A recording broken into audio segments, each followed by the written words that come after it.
Hello everyone, welcome to किन studies. आज है 10 जुलाई और आज की करंट अफेयर सेशन में हम जिन टॉपिक्स को कवर करेंगे वो टॉपिक्स हैं India's coffee exports and production. इसके साथ ही हम देखेंगे अर्जेंटीना के बारे में।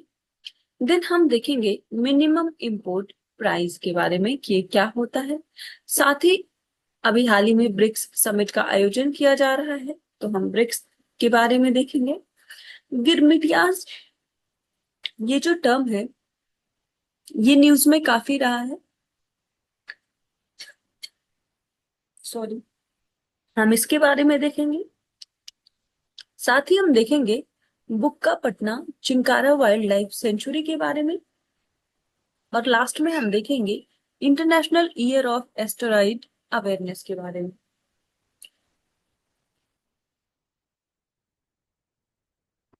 तो शुरू करते हैं। आज का फर्स्ट क्वेश्चन है,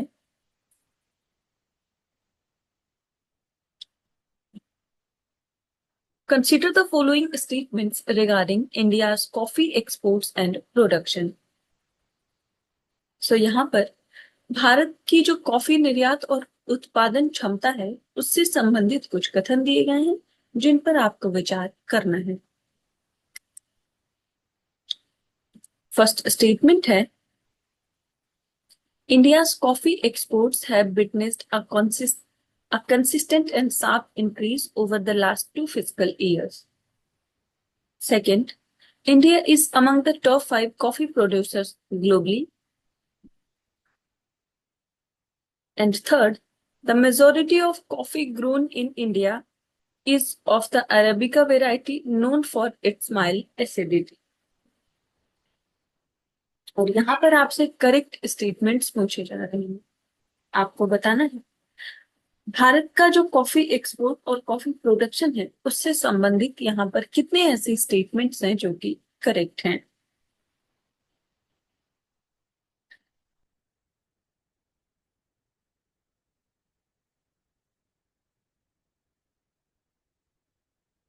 और इस क्वेश्चन में आपका करेक्ट ऑप्शन हो जाएगा option A.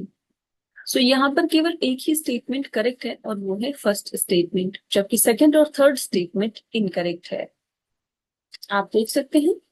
So there is a significant surge in India's coffee exports with over 25% growth in the current fiscal year, which followed a record-breaking 40% growth in the previous year. So this indicates a strong and consistent upward trend in export performance. So India की बात करें तो India is the seventh largest coffee producer globally, contributing about 3.5% toward production. While it is a significant producer, it is not within the top 5.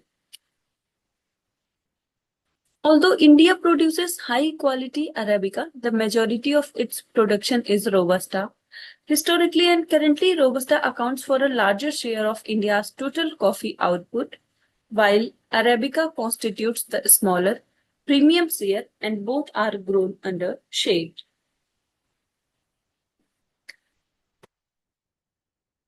सो अगर हम global export की बात करें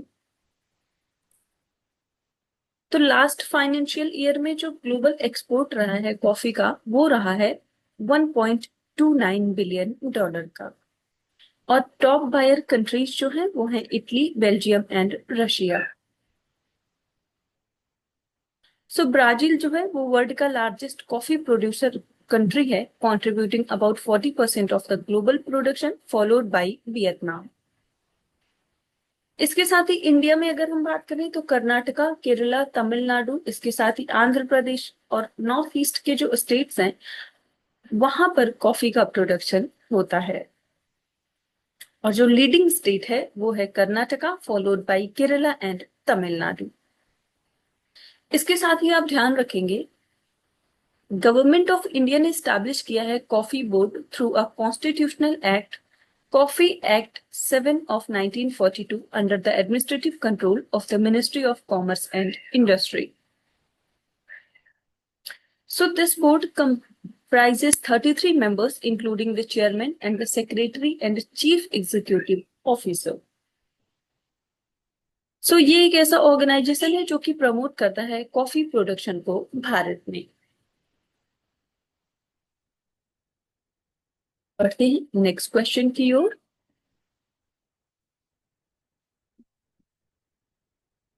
Consider the following statements about the geography of Argentina.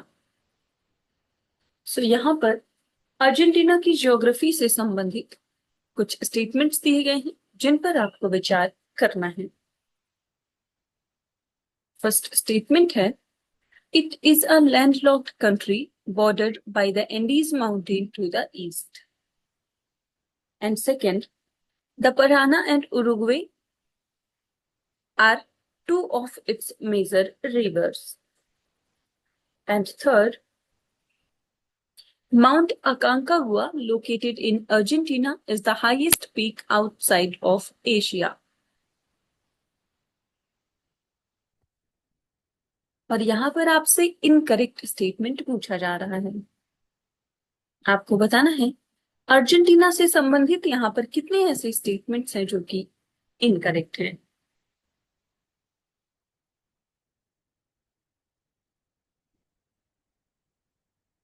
और इस question में आपका correct option हो जाएगा option A.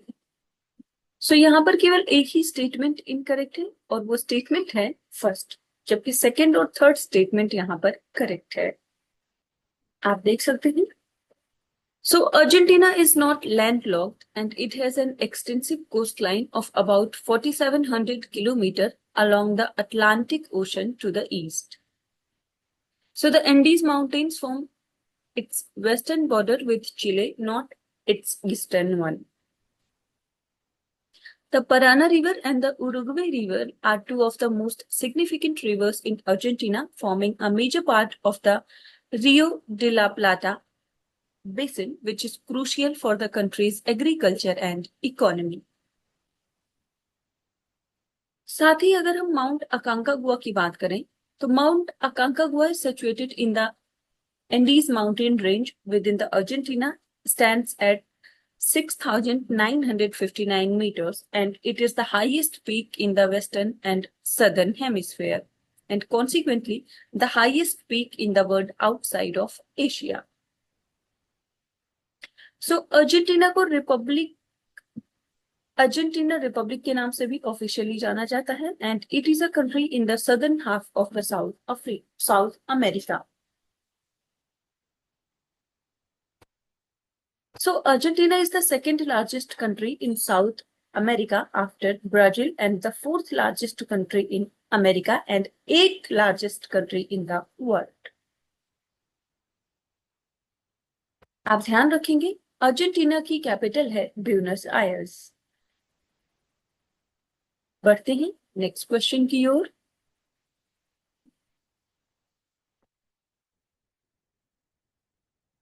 What is the primary purpose of implementing a minimum import price in international trade?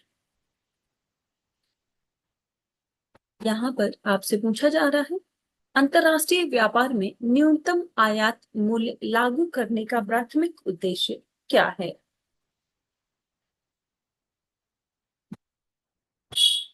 आपके ऑप्शंस हैं to encourage the dumping of cheap goods into the domestic market, second to ensure that imported goods are sold below domestic market prices, third to protect domestic industries from unfairly low priced imports, या फिर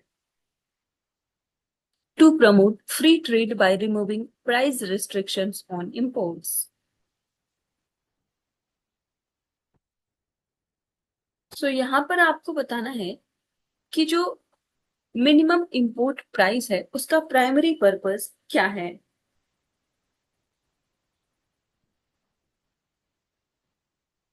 और इस question में आपका correct option हो जाएगा option B, to ensure that imported goods are sold below domestic market prices. आप देख सकते हैं। The minimum import price is a temporary measure to provide protection to domestic farmers from predatory pricing of imports and below this price, import of the commodity is not allowed. So Directorate General of Foreign Trade is an arm of the Commerce Ministry which frames rules related to exports and imports. So अगर हम इसके benefits की बात करें तो it will help stabilize apple prices in the local market by reducing the oversupply of cheap imported apples, and also this stability will enable local farmers to fetch better prices for their produce.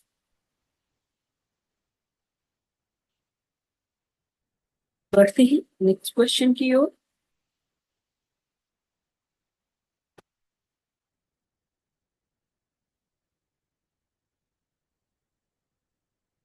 Consider the following statements with reference to BRICS summit. So यहाँ पर BRICS शिखर सम्मेलन से संबंधित कुछ कथन दिए गए हैं जिन पर आपको विचार करना है। फर्स्ट स्टेटमेंट है, the first BRICS summit was held in Yekaterinburg, Russia, and second, the Fort Lager Declaration was adopted at the 8th BRICS Summit. Statement is, the Fort Lager Declaration marked the establishment of the new development bank. And fourth, the UFA Declaration of BRICS was adopted at the 7th BRICS Summit. और यहां पर आपसे correct statements पूछे जा रहे हैं। आपको बताना है ब्रिक्स का जो शिखर सम्मेलन है उससे संबंधित यहाँ पर कौन कौन से ऐसे स्टेटमेंट्स हैं जो कि करेक्ट हैं।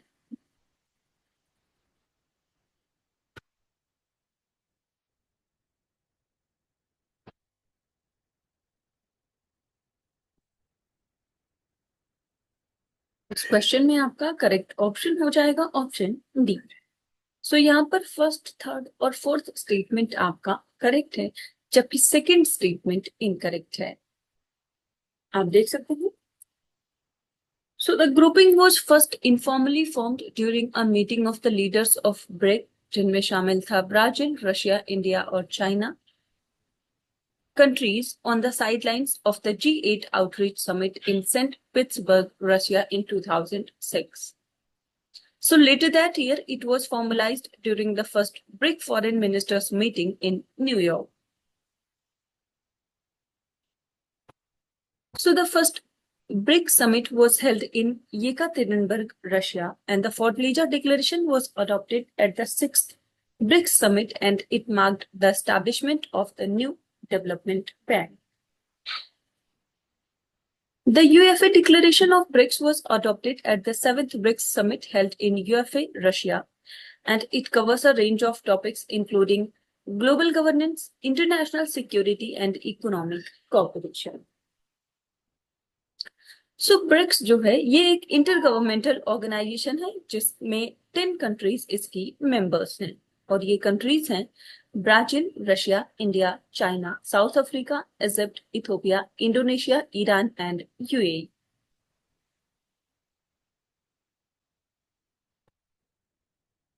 तो ब्रिक्स के बारे में इंपॉर्टेंट ये है that BRICS accounts for 46% of the world's population and 25% of the world's land mass. ये स्टेटमेंट में कई बार ये जानकारी आपसे पूछ ली जाती है। आप ध्यान रखेंगे वर्तमान समय में ब्रिक्स की जो समिट हो रही है वो हो रही है ब्राजील में।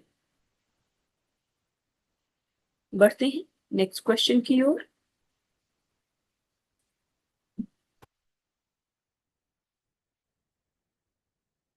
The term Girmitias recently mentioned in news refers to which group of people?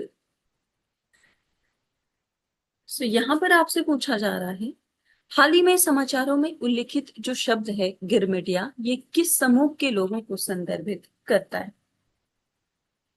आपके ऑप्शंस हैं tribal farmers, second Indian indentured labourers sent to British colonies, third freedom fighters या फिर British officers in India.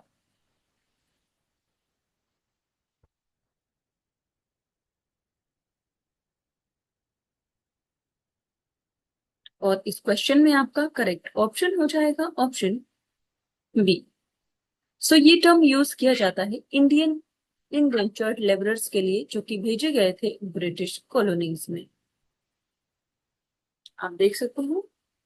So recently the prime minister said descendants of Girmitias are now known for their success, service, and values instead of struggle. So Girmitias were Indian indentured laborers who left India in the 19th century to work in British colonies. The term Girmitia comes from the word Girmit, an Indian pronunciation of agreement, and these laborers signed agreements hoping for better wages and jobs. So they traveled on old slave ships and lived in poor slave-like barracks, and they faced a practice called blackbirding, meaning forced or deceptive recruitment for cheap labor abroad.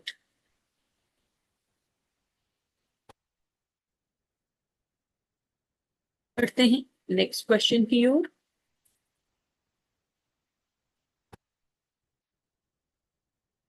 Bukkapatna Chinkara Wildlife Sanctuary is located in which state? So यहाँ पर हाल ही में चर्चा में रहा बुक्कापटना चिंकारा वन्यजीव अभयारण्य जो है उससे संबंधित आपसे प्रश्न है कि यह किस राज्य में स्थित है। आपके ऑप्शंस हैं केरला, तमिलनाडु, ओडिशा या फिर Karnataka.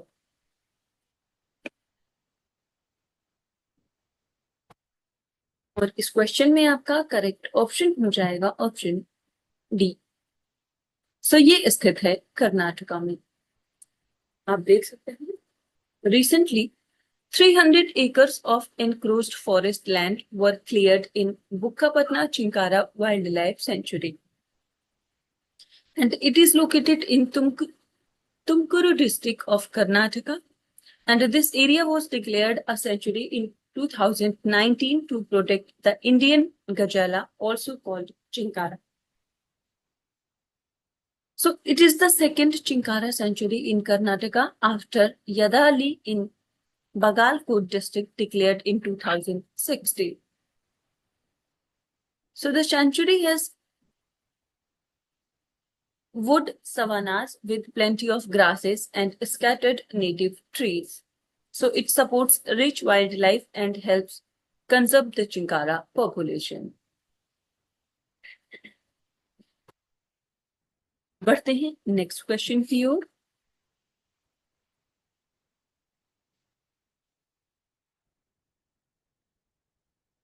The United Nations has declared which year as the International Year of Asteroid Awareness and Planetary Defense? So यहाँ पर आपसे पूछा जा रहा है संयुक्त राष्ट्र ने किस वर्ष को क्षुद्र ग्रह जागरूकता और ग्रह रक्षा का अंतरराष्ट्रीय वर्ष घोषित किया है। आपके ऑप्शंस हैं 2025, 2027, 2029 या फिर 2030।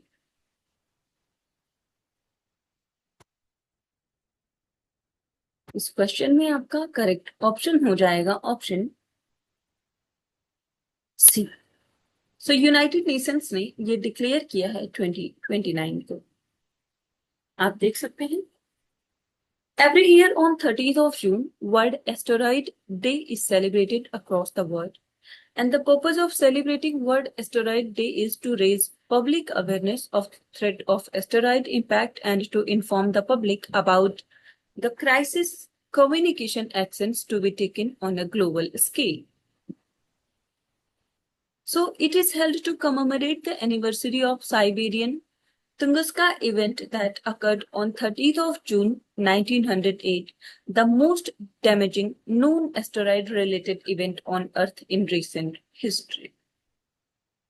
So in 2024, the General Assembly declared 2029 the International Year of Asteroid Awareness and Planetary Defense to take advantage of the close approach of 99942 Apophis and to raise global awareness of asteroids.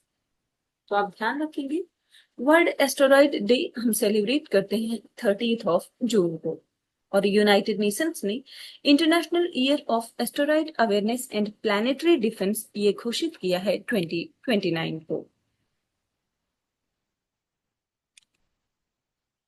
सो आज के current affair session में इतना ही। Thank you for watching. Do like, share and subscribe.